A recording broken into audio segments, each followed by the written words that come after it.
நம்முடைய வாழ்க்கை இயேசுவை வெளிப்படுத்த வேண்டும். வெறுமையாக பேச்சில் அல்ல. தின மக்கள் பிரசங்கம் பண்ணுகிறார்கள், பிரசங்கத்திற்கு உறவில்லை, ஆனால் வாழ்க்கையில் ஒன்றுமில்லை. ஆண்டவர் இயேசு நம்மிடம் எதிர்பார்க்கக்கூடிய காரியம் என்ன? நாம் நம்முடைய வாழ்க்கையால் இயேசுவை பிற மக்களுக்கு எடுத்துரைக்க வேண்டும். ஊழியர்களே, நீங்கள் இந்த நாளிலே ஆண்டவருக்கு உங்களை அர்ப்பணித்து பல சிகரங்களுக்கு நீங்கள் பணிவிடை செய்ய கடந்து செல்ல இருக்கிறீர்கள். உங்களுடைய வாழ்க்கை இயேசுவை பிரசங்கிக்க வேண்டும், வெளிப்படுத்த வேண்டும். ஏழை எளிய மக்களுக்கு நாம் உதவி செய்ய வேண்டும். லூக்கா 4ஆம் அதிகாரத்திலே நாம் நாசரத் மேனிஃபெஸ்டோவை நாம் பார்க்கிறோம்.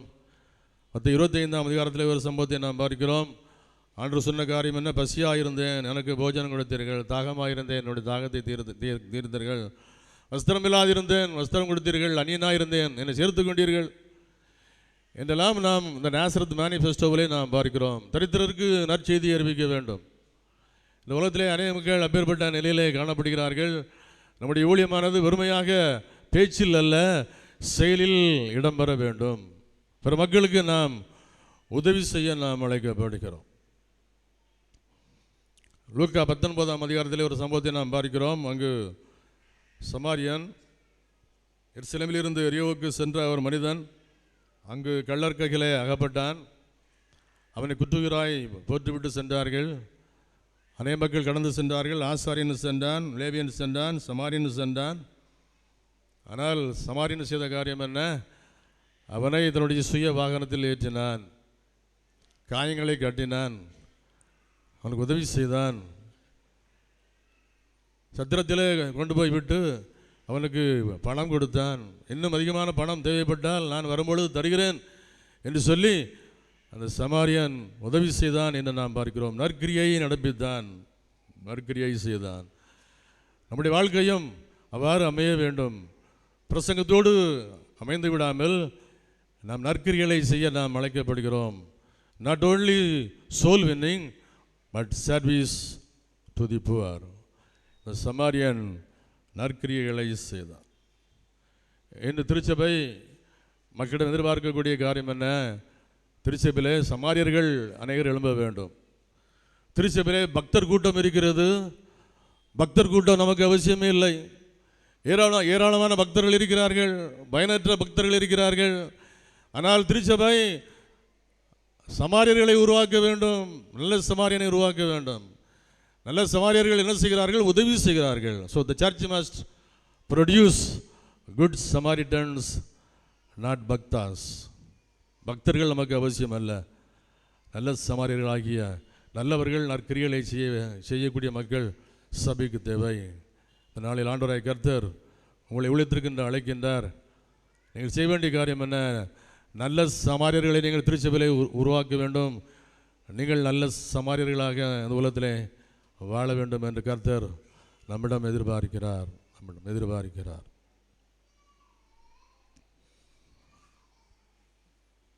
எனக்கு ஒரு ஆசிரியர் கற்றுக் கொடுத்தார். அவர் திருவண்ணாமலையில் குருவானவராக இருந்தார். திருவண்ணாமலையிலே குருவானவராக இருந்த அவர் கல்லூரிக்கு வந்து படித்து கொடுக்க வேண்டிய ஒரு காலம் வந்தது. அவ்வாறு படித்துக்கொண்டு அவர் கற்றுக் கொடுத்த நாட்களில் அவர் சொன்ன ஒரு காரியம் என்னவென்றால், திருவண்ணாமலையிலே நான் குருவானவராக இருந்தேன். அவ்வாறு குருவாக இருந்த பொழுது நாம் ஓய்வு நாட்களிலே சமயம் கிடைக்கும் பொழுதெல்லாம் சபையாராக சேர்ந்து நாங்கள் சுற்று வட்டாரங்களிலே சுவிசேஷத்தை அறிவிக்க செல்வோம், நற்செய்தியை அறிவிக்க செல்வோம். பல மாதங்களாக, பல ஆண்டுகளாக நாங்கள் ஒரு சில கிராமங்களை முக்கியப்படுத்தி அங்கு நாங்கள் சென்று சுவிசேஷத்தை பிரசங்கித்து வந்தோம். குறிப்பாக ஒரு பகுதியில் நரிக்குறவர்கள் இருந்தார்கள். நரிக்குறவர்கள் மத்தியிலே நாங்கள் போய் நற்செய்தியை அறிவித்து அந்த மக்களை நாங்கள் ஆதாயம் செய்தோம். ஏராளமான நரிக்குறவர்கள் இயேசுவை ஏற்றுக்கொண்டார்கள். அவ்வாறு நரிக்குறவர்கள் இயேசுவை ஏற்றுக்கொண்ட அந்த செய்தியானது காட்டுத்தீ போல் திருவண்ணாமலை பகுதியில் பரவியது. எதிர்ப்பு வந்தது. என்னை விசாரிக்கும்படி அரசு கட்டளையிட்டது. அதன் அடிப்படையில் எப்பேற்பட்ட விசாரணை எல்லாம் நடந்தது. மாவட்ட ஆட்சியாளர் அந்த பகுதிக்கு வந்தார், அந்த மக்களை சந்தித்தார், அந்த மக்களை பார்த்து பேசினார், எங்களை மைத்து பேசினார். அந்த மக்களை பார்த்து கேட்டார், இவர்கள் உங்களுக்கு பணம் கொடுத்தார்களா? நீங்கள் இயேசுவின் பின்னால் சென்று விட்டீர்கள், எவ்வாறு நீங்கள் கிறிஸ்தவர்களாய் மாறினீர்கள் என்றெல்லாம் இந்த மாவட்ட ஆட்சியாளர் கேட்டார். பலவிதமான கேள்விகள் கேட்கப்பட்டது. கடைசியாக அந்த நரிக்குறவர்கள் சொன்ன காரியம் என்ன? இந்த கிறிஸ்தவர்கள் நல்லவர்கள், அவர்கள் அன்புள்ளவர்கள், அவர்கள் எங்களை ஏற்றுக்கொள்கிறார்கள், எங்கள் வீட்டிற்கு வந்தால் அவர்கள் தண்ணீர் குடிப்பார்கள், அவர்கள் எங்களை அன்போடு ஏற்றுக்கொண்டது நிமித்தமாகவே நாங்கள் கிறிஸ்தவத்தை ஏற்றுக்கொண்டோம், எங்கள் வேறு ஒன்றும் அவர்கள் கொடுக்கவில்லை என்று சொன்னதும் அந்த செய்தியை கேட்டு மாவட்ட ஆட்சியாளர் தலைகுனிந்து சென்றார் என்று சொன்னார். கிறிஸ்துவுக்குள் அன்பான பிள்ளைகளே, செய்தி நிமித்தமாக நாம் யாரையும் சந்திக்க முடியாது. நம்முடைய வாழ்க்கை எடுத்துக்காட்டாக அமைய வேண்டும். ஏழை எளிய மக்களுக்கு நாம் உதவி செய்ய வேண்டும். மட்டுமல்ல, நம்முடைய வாழ்க்கை எடுத்துக்காட்டாக அமையும் பொழுது கிறிஸ்தவத்தை, நம்முடைய சமயத்தை மக்கள் வலியை ஏற்றுக்கொள்வார்கள். So religion is caught not taught என்று கூறுவார்கள். சமயத்தை நாம் போதிப்பதன் மூலமாக மக்கள் ஏற்றுக்கொள்ள முடியாது, அது கவரப்படக்கூடியது. Religion is god but not dot. அன்புக்குரிய தேவனுடைய பிள்ளைகளே, சமுதாயத்தில் ஏழை எளிய மக்கள் அநேகர் இருக்கிறார்கள். அவர்களுக்கு நாம் நற்செய்தியை கூற வேண்டும். நாம் திருச்சபையில் பக்தர்களாக வாழ வேண்டாம், நாம் நல்ல சமாரியர்களாக திருச்சபையில் வாழும் பொழுது திருச்சபை மேன்மேலும் வளரும். So service to the poor. ஆண்டவர் சொன்ன காரியம் என்ன? நற்செய்தியை நீங்கள் எடுத்துரையுங்கள். திருமறை சார்ந்தது மட்டுமல்ல, சோல் வின்னிங் மட்டுமல்ல, நீங்கள் நற்செய்தியை ஏழை எளிய மக்களுக்கு உதவி செய்வதன் மூலமாக நீங்கள் போதியுங்கள் என்று சொல்லி சர்வீஸ் டு தி பவர், தனி மனிதனுடைய வாழ்க்கையை முக்கியப்படுத்தி நற்செய்தியை அறிவுங்கள் என்று சொன்னார்.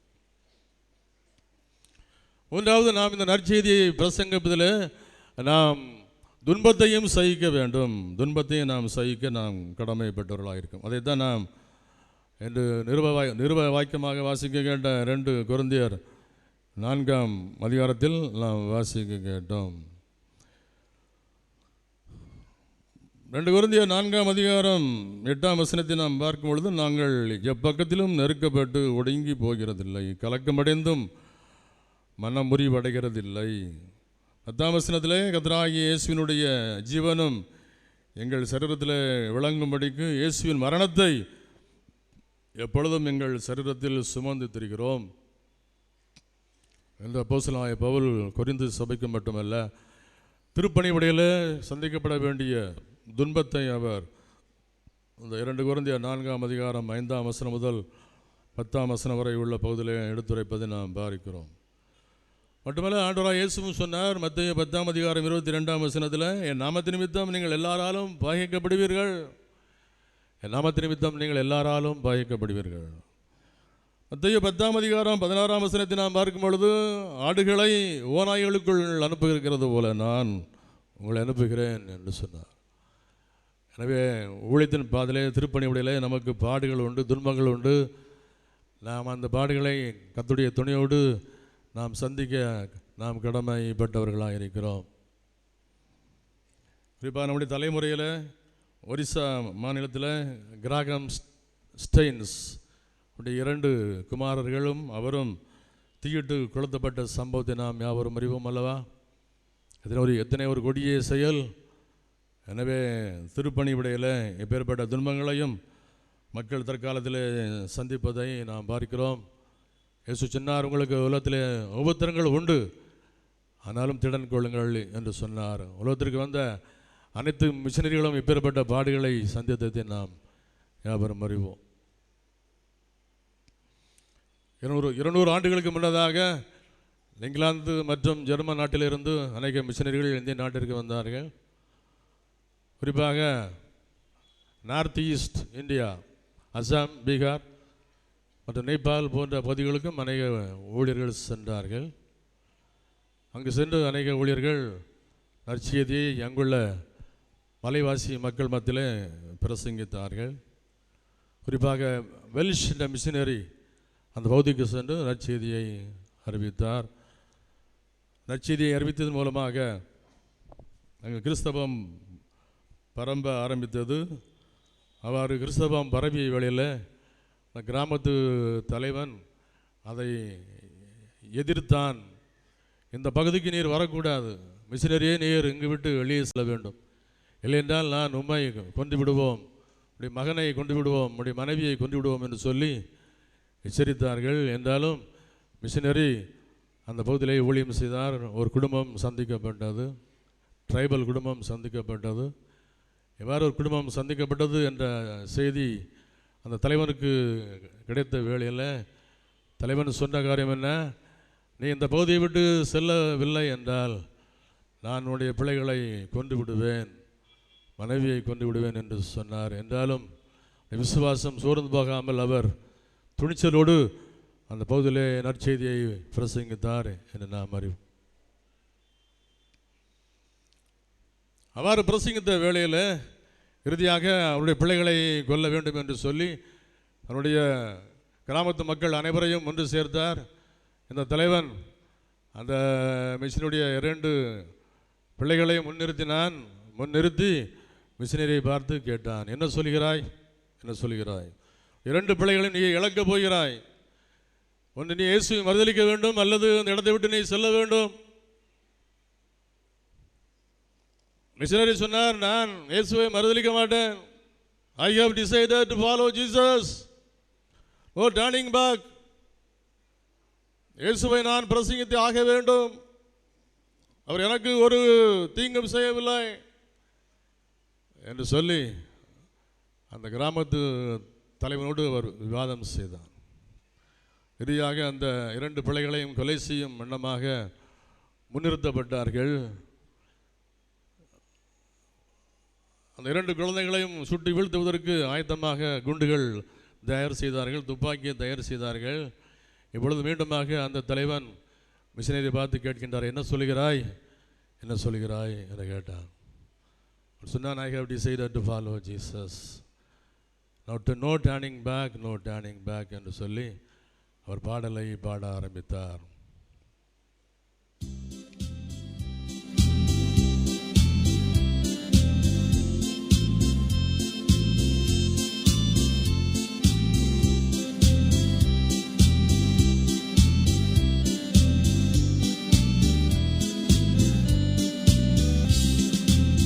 I have decided to follow Jesus. I have decided to follow Jesus.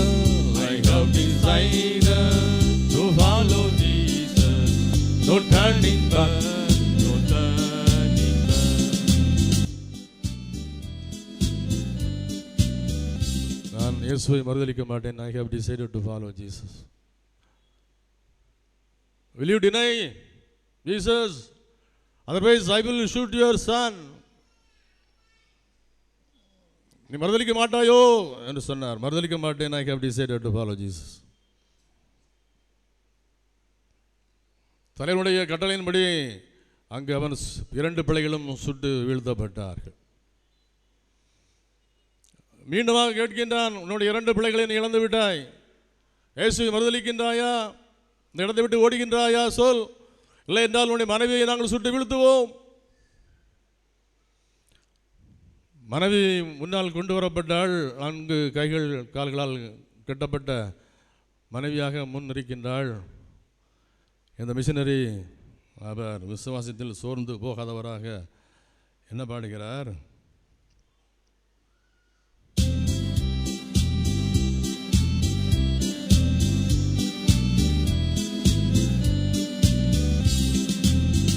No one joins me, still I will follow. Though no one joins me, still I will follow. Though no one joins me, still I will follow. No turning back, no turning back. இந்த உலகத்தில் உனக்கு யாருமே கிடையாது, உலகத்தில் யாருமே கிடையாது. மனைவி இழந்தாச்சு, பிள்ளைகளை இழந்தாச்சு. I will give you one more opportunity for you to live. You have to deny Lord Jesus. இந்த உலகத்தில் உனக்கு யாருமே கிடையாது, ஆதரவாக யாருமே கிடையாது. என்ன சொல்ல போறா? இறுதியாக நான் உன்னை சுட்டுக்கொள்ள போகிறோம் என்று சொன்னதும் மிஷனரி முன்னிறுத்தப்பட்டார். அங்கு அவரை சுடுவதற்கு ஆயத்தப்பட்டார்கள். மிஷனரி சொன்னார், எனக்கு இந்த உலகத்தில் வேறு யாருடைய உதவியும் அவசியம் அல்ல, எனக்கு சிலுவை போதும், உலகம் எனக்கு அவசியம் அல்ல என்று சொல்லி அவர் பாட ஆரம்பித்தார்.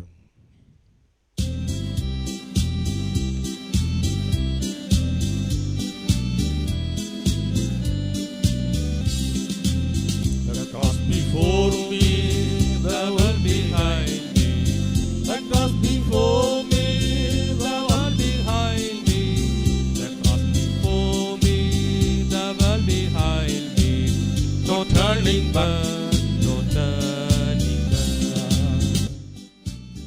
So through suffering, faith is strengthened. Through suffering, faith is strengthened. Missionary சோர்ந்து போகவில்லை. என்னை சுட்டு வீழ்த்தினால் பரவாயில்லை, எனக்கு இந்த உலகம் அவசியம் இல்லை, எனக்கு சிலுவை போதும் என்று சொன்னபோது, நற்செய்தி எடுத்துரைத்த பொழுது தலைவன் சந்திக்கப்பட்டான். மனைவியை இழந்தான், பிள்ளைகளை இழந்தான். அவன் உயிரை இழப்பதற்கு ஆயத்தமாக இருக்கின்ற வேளையில் ஏன் இயேசுவை இவன் மறுதலிக்கவில்லை? விசுவாசம் வளர்ந்தது, விசுவாசம் வளர்ந்தது. இந்த காட்சியை பார்த்த அந்த தலைவன், அப்படி என்றால் ஒரு super natural power behind this man, இவன் ஆராதிக்கிற இயேசுக்கு பின்னால் ஒரு பெரிய பவர் இருக்கிறது, எனவே நானும் அந்த இயேசுவை ஏற்றுக்கொள்கிறேன் என்று சொல்லி அந்த கிராமத்து தலைவன் இயேசுவை ஏற்றுக்கொண்டான். அவன் மாத்திரமல்ல, அந்த கிராமத்து மக்கள் அனைவருமே இயேசுவை ஏற்றுக்கொண்டார்கள். So through suffering, faith is strengthened.